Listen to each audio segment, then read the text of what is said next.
So it's been 2 weeks since we set up the tanks, as you might have seen in the last video. If you haven't seen that, check out the last video, part 1 of irrigation. And in that time, we've had time to set up a bunch of stuff, also do some testing and tweaking and adjustments, as well as some additional sort of water themed mini projects, which we can show you as well. So yeah, check it out.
Getting really hot, so Otto's over here laying in the shade.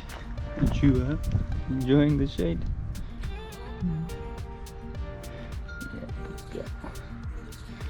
Good girl. You're sleepy in the middle of the day now.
So that was a lot. It was a busy couple of weeks.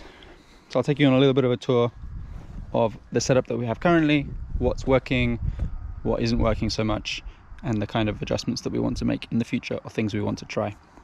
So we have our tanks. This is tank 1. Tank 2 is out in the field. Tank 1 is also set up to link to this guttering, which will collect rainwater from the roof and feed straight into the tank. We've got this kind of basic like filtering mesh thing going on, which is just like this plastic mesh that's layered a couple of times and then attached to the top, so that when the rainwater comes through, it's not just gonna dump a bunch of leaves and sediment in there. We've got a real complicated mess here, which basically splits it into 3 different zones. Previously we had 2 different zones, and now we have 3 because we weren't getting enough pressure around the well, because that's kind of the main issue here. It's like it's coming from the tank, and essentially it's going, like if I go down here, it's essentially going almost horizontal, if not a little bit uphill, to get to the other side of the well. So on that side of the well, we're having a little bit of issue with getting enough pressure. Additionally, like around the dome, because the dome is now our 3rd zone. It kind of just comes along here, goes down the front side of the well, so hopefully gains a bit of speed there, and then splits in 2 directions around the dome. But again, not getting ideal amounts of pressure there.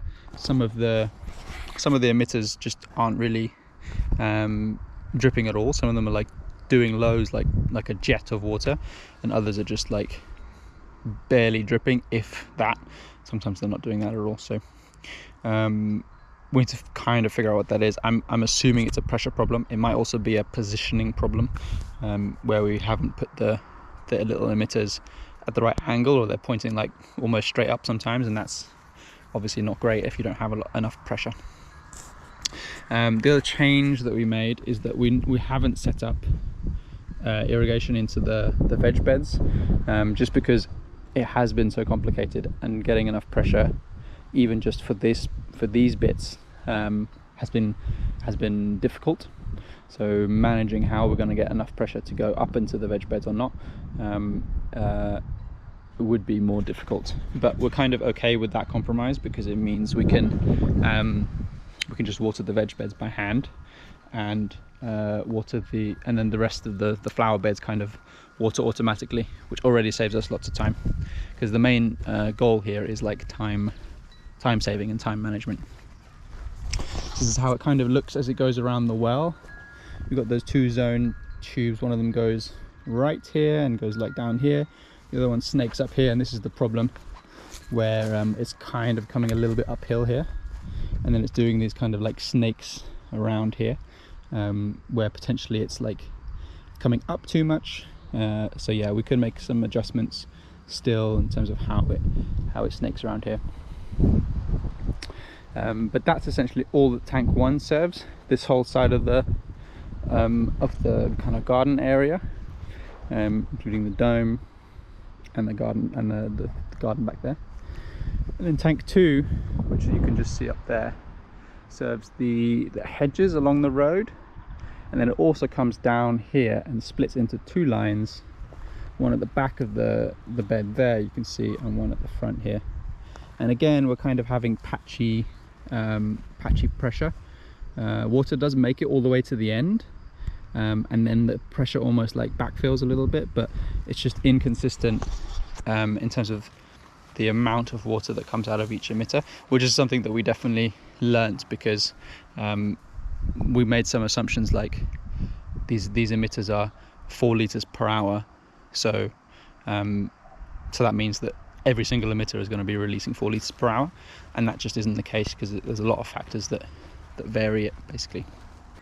The other thing that we did is we painted the tanks, or we're in progress of painting the tanks. This one is done, but tank 2 still needs to be painted, mostly. That was a suggestion from some followers and some comments on the videos, which was really great to see, because the idea is that if we're using water from the well, which hasn't been like sort of cleaned and processed, etc., in the same way that water from the municipality has, and it's exposed to sunlight, that means that a lot of algae is going to grow in the tanks over time, because the tanks are this kind of semi-transparent, and that will block our tubes and our emitters, which will mean yeah, big issues over time. We'll have to kind of replace the pipe and whatever and start having blockages, and we already have issues, so don't want to do that. Basically don't want to introduce more issues to our already difficult system. And then the final sort of addition to the system, or to the watering system in general, is these kind of water cans. So you would have seen us setting them up or creating those, and basically what that is an attempt to reduce the amount of time that we spend watering our trees, because we've got quite a large amount of land, and to walk out here with buckets of water and like watering cans every day in the summer, or at least every like few days, takes a long time.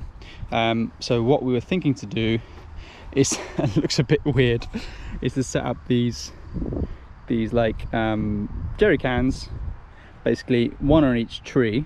So for now we've got 7, I think, that are set up on the trees that are kind of the furthest away from the house, and each of these is equipped with a little emitter.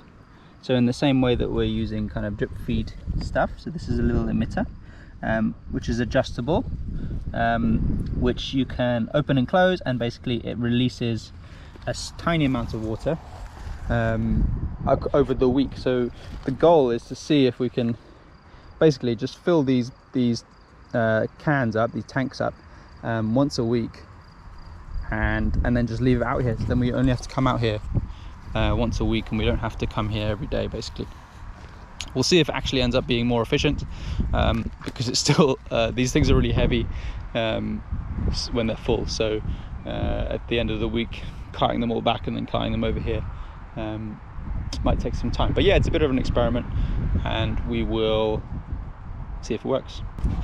These jerry cans are second-hand, so they come from a gym with a swimming pool, so they used to be filled with chlorine, so it is also a little bit of a test there, because we don't obviously want to kill our trees, but we have washed them out and rinsed them with water and washing up liquid, and left them to kind of dilute and soak for some time before we have kind of used them now. So hopefully that doesn't have any nasty effects. I have read online that people have used it in this way before, or used it for sort of watering trees and things before, so hopefully, fingers crossed, we don't have any negative consequences. But yeah, so lots of lessons. We're not there with a perfect system, but we're definitely getting there, and as I said, the main goal is to just save us time in the summer, especially when we have to water so frequently, as well as just to really support and nourish the trees, because we want to make sure they get enough water, and if it takes us a lot of time to water, inevitably you end up saying, okay, we'll just do it tomorrow, or we don't have time to do it tonight, or whatever. So yeah, that's the goal. We'll keep expanding our bottle system to the trees that we have in the meadow as we get more and more trees, more and more bottles, and we will keep making adjustments and tweaks to the irrigation system. If anyone's got any tips or advice on this irrigation system and how to achieve more pressure, I guess the nuclear option is just to get like pumps, get like a pump and attach it to the tank itself, but that's like the worst case scenario, but hopefully we don't need to go there. We can achieve it with gravity feed. Yeah, thanks for watching, and we'll catch you in the next one for our next project.